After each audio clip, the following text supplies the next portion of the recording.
ఐవీఎంఆర్ news breaking news Karimnagar జిల్లాలో ACB దాడులు కలకలం.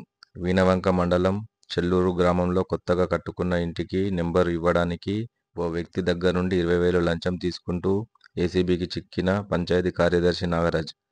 పంచాయతీ కార్యదర్శి నిత్యం లంచాలతో తమను పీడించాడని పటాకులు కాల్చి సంబరాలు జరుపుకున్న గ్రామస్తులు.